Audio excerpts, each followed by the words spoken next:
আমাদের এই জয় আমাদের পশ্চিমবঙ্গের সুশাসনের বিরুদ্ধে যে জয়, এটা আমাদের বিজেপির যে আমাদের ভারতীয় জনতা পার্টির আমরা ক্ষমতায় এসেছি, তারপরে আমাদের প্রথম আমরা জেলা পরিষদ দখল করলাম। এই জয় আমাদের সবার জয়, কারো একার নয়।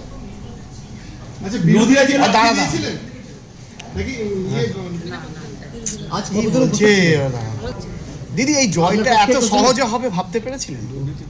দুর্নীতির বিরুদ্ধে জয় হয়েছে। দুর্নীতির বিরুদ্ধে মানুষ যাতে সুস্থভাবে মানুষ পরিচালনা করতে পারে, পঞ্চায়েত সমিতি, জেলা পরিষদ যেভাবে দুর্নীতি হচ্ছিল আপনারা দেখেছেন যে 2023 সালে যে দুর্নীতি হয়েছিল, আমাদের প্রত্যেকটা মেম্বার আমরা জয়ী মেম্বার ছিলাম, কিন্তু আমাদের সেই জায়গাটা জোর করে সার্টিফিকেটগুলো নিয়ে নেওয়া হয়েছিল।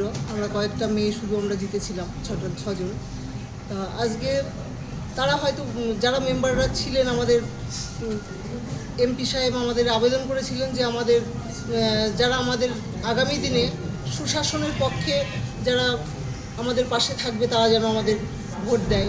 হ্যাঁ, বিবেক ভোট চেয়েছিলেন, সে যাদের ইচ্ছা হয়েছে তারা আমাদের সাপোর্ট করেছে। পরিবর্তনের এই সরকারে আপনার কোন কোন কাজগুলো অগ্রাধিকার দেওয়ার ইচ্ছা আছে? জেলায় কোন কোন কাজগুলো অগ্রাধিকার দিয়ে করবেন? যেগুলো আমাদের মানুষের সবার প্রয়োজন সেগুলোই আমরা আগে করার চিন্তা করব। কতজন উপস্থিত হয়েছিলেন আজকে? 21 জনই কি আপনার পক্ষে ভোট দিয়েছে? 21 জনই পক্ষে। বিজেপির কজন সদস্য উপস্থিত ছিলেন? আমরা 6জনই ছিলাম। অপোনেন্ট তো কেউ ছিল না, কেউ ছিল না, মানে একভাবেই হয়ে গেল। বলছি যে আপনাদের তরফ থেকে একাধিকবার অভিযোগ করা হয়েছে নেতৃত্বের তরফ থেকে এবং আপনাদের যারা সদস্য ছিলেন বিরোধী দলে, যে এই জেলা পরিষদে প্রচুর দুর্নীতি হয়েছে। আমরা কি আশা করব যে আপনারা সেই দুর্নীতির ফাইল সামনে এনে তদন্ত করে ব্যবস্থা নেবেন? আমার নেতৃত্বরা রয়েছেন, আমার মুখ্যমন্ত্রী রয়েছেন, আমার রাজ্য প্রেসিডেন্ট রয়েছেন, আমার এমপি এবং আমার জেলা প্রেসিডেন্ট এবং আমাদের 14 জন বিধায়ক রয়েছেন। সবাই সহমত পোষণ করে নিশ্চয়ই জেলা পরিষদের সেইগুলো দেখবে। তৃণমূলের সমর্থনে সভাধিপতি হলেন, সেই তৃণমূলের দুর্নীতির বিরুদ্ধে কিভাবে আপনি লড়াই করতে পারবেন? তৃণমূলের সমর্থনে হবে। তৃণমূলের সমর্থন, এই জায়গায় তৃণমূল বলে কেউ ছিল না এখানে। আমরা প্রার্থী ছিল না এবং আমরা বিবেক ভোটে জিতেছি। তারা স্বচ্ছতার সাথে এগোতে চেয়েছে, তারাই আমাকে ভোট দিয়েছে।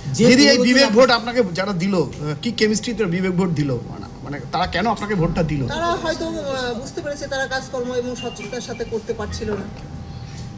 আমরা স্বচ্ছতার সাথে এগোবো। এই 15 জন কি তৃণমূলের সদস্য নন?